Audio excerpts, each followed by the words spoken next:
नमस्कार बच्चों, आज के इस वीडियो में हम क्लास 5th हिंदी पार्ट 16 पानी रे पानी के बारे में पढ़ेंगे। बच्चों, इस पार्ट में हमको बाढ़ और अकाल की स्थिति के बारे में समझाया गया है, पानी के संकट को बारे में बताया गया है और हमको बताया गया है कि किस तरह से हम प्रॉपर तरीके से मैनेज करके हम कैसे इन समस्याओं का समाधान निकाल सकते हैं। तो पार्ट को पूरा ध्यान से सुनना। कहाँ से आता है हमारा पानी और फिर कहाँ चला जाता है हमारा पानी? हमने कभी इस बारे में कुछ सोचा है? सोचा तो नहीं होगा शायद, पर इस बारे में पढ़ा ज़रूर है। भूगोल की किताब पढ़ते समय जलचक्र जैसी बातें हमें बताई जाती हैं। एक सुंदर सा चित्र भी होता है इस पाठ के साथ। सूरज, समुद्र, बादल, हवा, धरती, फिर बरसात की बूंदें और लो फिर बहती हुई एक नदी और उसके किनारे बसा तुम्हारा हमारा घर, गांव या शहर। चित्र के दूसरे भाग में यही नदी अपने चारों तरफ का पानी लेकर उसी समुद्र में मिलती दिखती है। चित्र में कुछ तीर भी बने रहते हैं। समुद्र से उठी भाप बादल बनकर पानी में बदलती है और फिर इन तीरों के सहारे जल की यात्रा एक तरफ से शुरू होकर समुद्र में वापस मिल जाती है। जल चक्र पूरा हो जाता है। अभी हमने जो पढ़ा कि जल चक्र कैसे काम करता है उसको हम चित्र के सहारे समझते हैं। आपको सूरज दिख रहा है, यहाँ पे क्या हो रहा है? सूरज की गर्मी के कारण जो समुद्र का पानी है, नदियों का पानी है, वो क्या हो रहा है? भाप बनकर ऊपर उठ रहा है। वही भाप जब ऊपर उठती है, ऊपर का तापमान कैसा है, टेम्परेचर कैसा है? ठंडा है, ठीक है, कम है, तो वो क्या होगा? वही भाप क्या बन जाएंगे? बादल बन जाएंगे और वो बादल भारी होके फिर बारिश करेंगे और ये बारिश का पानी आधा तो ज़मीन के नीचे चला जाएगा और कुछ पानी वापस नदियों के सहारे बह के समुद्र में मिल जाएगा। तो इस तरह से हमारा जल चक्र पूरा होता है। यह तो हुई जल चक्र की किताबी बात, पर अब बात तो हम सबके घरों में, स्कूल में, माता पिता के दफ्तरों में, कारखानों और खेतों में पानी का कुछ अजीब सा चक्कर सामने आने लगा है। नलों में अब पूरे समय पानी नहीं आता। नल खोलो तो उससे पानी के बदले सूं सूं की आवाज़ आने लगती है। पानी आता भी है तो बेवक्त, बेवक्त का मतलब होता है कोई फिक्स टाइम नहीं होता, कभी देर रात तो कभी भोर सवेरे। मीठी नींद छोड़कर घर भर की बाल्टियां, बर्तन और घड़े भरते फिरो। पानी को लेकर कभी कभी कहीं कहीं आपस में तू तू मैं भी होने लगती है। बच्चों, आपको बात समझ में आ रही है कि जल चक्र का तो काम प्रॉपर तरीके से चल रहा है, लेकिन यहाँ पे सारा मामला गड़बड़ हो गया कि पानी नहीं आ रहा। नल खोलो तो सूं सूं की आवाज़ आती है, पानी टाइम पे नहीं आता और फिर पानी के लिए लड़ाई झगड़े होते हैं। रोज़ रोज़ के इन झगड़े टंटों से बचने के लिए कई घरों में लोग नलों के पाइप में मोटर लगवा देते हैं। इससे कई घरों का पानी खींचकर एक ही घर में आ जाता है। यह तो अपने आसपास का हक छीनने जैसा काम है। बच्चों, इन्होंने एक बात बोली यहाँ पे, यह तो अपने आसपास का हक छीनने जैसा काम है। क्या आपको समझ में आया कि इन्होंने ऐसा क्यों बोला? बच्चों देखो, क्या हुआ कि इन्होंने मोटर लगा ली। कुछ कुछ लोगों ने क्या किया? मोटर लगवा ली। तो मोटर लगाने से पानी की सप्लाई आपके घर में फास्ट हो जाएगी, पानी बहुत ज़्यादा आएगा, तो कोई प्रॉब्लम नहीं है। लेकिन जिनके घर में पानी की मोटर नहीं है, प्रॉब्लम तो उनके घर में होने वाली है ना। तो एक तरह से आपने उनका हक छीन लिया। उनका भी तो हक था पानी भरने का, लेकिन अब उनके घर में मोटर नहीं है और वो मोटर आपके घर में, और आप उनका क्या छीन रहे हो? हक छीन रहे हो, उनका पानी ले रहे हो। तो एक तरह से ये उनके लिए एक प्रॉब्लम है। लेकिन मजबूरी मानकर इस काम को मोहल्ले में कोई एक घर कर बैठे तो फिर और कई घर यही करने लगते हैं, कॉपी करते हैं ना कि अगर आपने मोटर लगवा ली तो मैं भी लगवा लूंगी। इस तरह से करते हैं। पानी की कमी और बढ़ जाती है। शहरों में तो अब कई चीज़ों की तरह पानी भी बिकने लगा है। यह कमी गांव शहरों में नहीं बल्कि हमारे प्रदेशों की राजधानियों में और दिल्ली, मुंबई, कोलकाता, चेन्नई और बेंगलोर जैसे बड़े शहरों में भी लोगों को भयानक कष्ट में डाल देती है पानी की कमी की जो प्रॉब्लम है। देश के कई हिस्सों में तो अकाल जैसी हालत बन जाती है।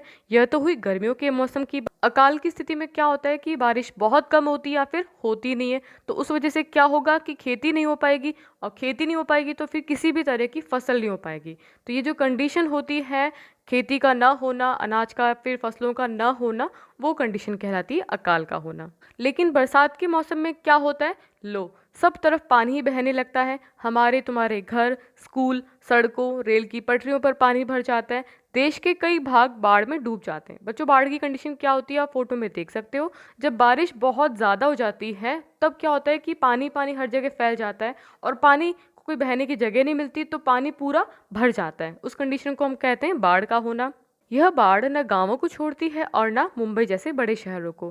कुछ दिनों के लिए सब कुछ थम जाता है, सब कुछ बह जाता है। ये हालात हमें बताते हैं कि पानी का बेहद कम हो जाना और पानी का बेहद ज्यादा हो जाना, यानी अकाल और बाढ़ एक ही सिक्के के दो पहलू हैं। बच्चों कैसे? देखो, बात सारी बारिश की है। अगर बारिश ज्यादा हो गई तो क्या हो गया? बाढ़ आ गई। बारिश कम हो गई तो सूखा हो गया। तो बात तो एक ही है ना कि बारिश की वजह से सब कुछ मामला गड़बड़ हो रहा है। यदि हम इन दोनों को ठीक से समझ सकें और संभाल लें तो इन कई समस्याओं से छुटकारा मिल सकता है।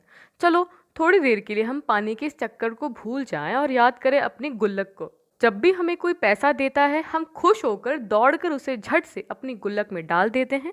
1 रुपया, 2 रुपया, 5 रुपया, कभी सिक्के तो कभी छोटे बड़े नोट, सब इसमें धीरे धीरे जमा होते जाते हैं। फिर जब कभी हमें कुछ पैसों की ज़रूरत पड़ती है तो इस गुल्लक की बचत का उपयोग कर लेते हैं। हमारी यह धरती भी इसी तरह की खूब बड़ी गुल्लक है। मिट्टी की बनी इस विशाल गुल्लक में प्रकृति वर्षा के मौसम में खूब पानी बरसाती है। तब रुपयों से भी कई गुना कीमती इस वर्षा को हमें इस बड़ी गुल्लक में जमा कर लेना चाहिए। हमारे गांव में, शहर में जो छोटे बड़े तालाब, झील आदि हैं, वे धरती की गुल्लक में पानी भरने का काम करते हैं। इनमें जमा पानी जमीन के नीचे छिपे जल के भंडार में धीरे धीरे रिसकर छनकर जा मिलता है। बच्चों समझ में आया कि यहाँ पे क्या कह रहे हैं? देखो क्या होता है, आप फोटो में देख सकते हो तालाब है, ठीक है। अब इसमें क्या है, पानी पड़ा है, बारिश हुई, पानी आया, इसमें इसमें पानी इकट्ठा हो गया।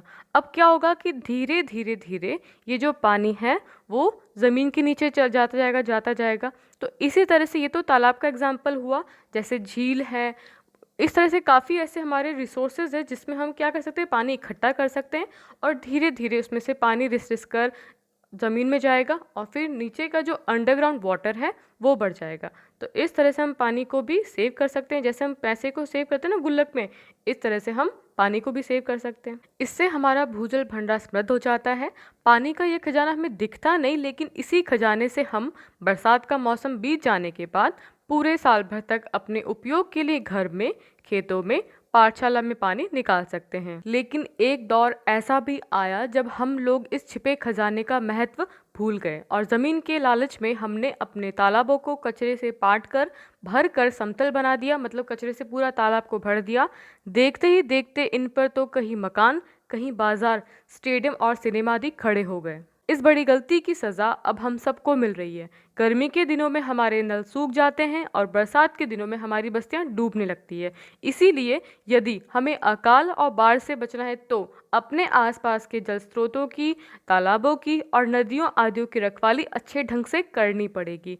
जल चक्र हम ठीक से समझें। जब बरसात हो तो उसे थाम लें, अपना भूजल भंडार सुरक्षित रखें, अपनी गुल्लक भरते रहें, तभी हमें ज़रूरत के समय पानी की कोई कमी नहीं आएगी। यदि हमने जल चक्र का ठीक उपयोग नहीं किया तो हम पानी के चक्कर में फंसते चले जाएंगे।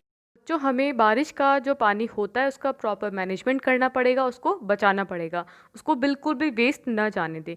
एक एक बूंद बहुत ज़्यादा इम्पॉर्टेंट है। हक की बात, आज़ादी के बाद पिछले 60 वर्षों में दिल्ली में पानी की औसत मांग या खपत लगभग 3 गुना बढ़ गई है। देखो, पॉपुलेशन बढ़ी, जनसंख्या बढ़ी तो पानी की डिमांड बढ़ेगी, पर झुग्गी बस्तियों को अभी भी औसत खपत का 30% पानी ही मिल पाता है। मतलब कि जितनी उनकी रिक्वायरमेंट है उतना उनको पानी नहीं मिल पाता। जब ज़रूरत के हिसाब से लोगों को पानी नहीं मिल पाता तो उनके हक छिनते हैं।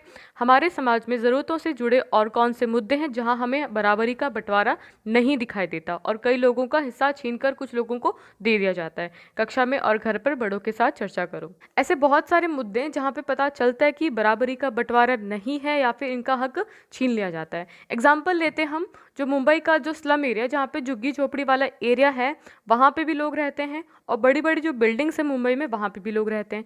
अगर मान लो कोई और नई बिल्डिंग बनानी होगी या फिर कुछ होटल बनानी है या फिर कोई हॉस्पिटल बनाना है, तो बताओ कौन सा एरिया खाली कराया जाएगा? वही एरिया ना जो झुग्गी झोपड़ी वाला है। बिल्डिंग्स को तो वो गिराएंगे नहीं। और जहाँ पर जो झुग्गी झोपड़ी वाले लोग रहते हैं उनके बारे में नहीं सोचा जाता, उनके बारे में नहीं देखा जाता कि वो लोग कहाँ रहेंगे, क्या उनको प्रॉब्लम फेस करनी पड़ेगी, लेकिन उनका एरिया वो खाली करवा दिया जाता है। इस तरह से जो लोग झुग्गी झोपड़ी में रहते हैं उनका भी तो हक बनता है कि वो आराम से रहें, उनका भी एक घर हो, लेकिन उनके बारे में कोई नहीं सोचता।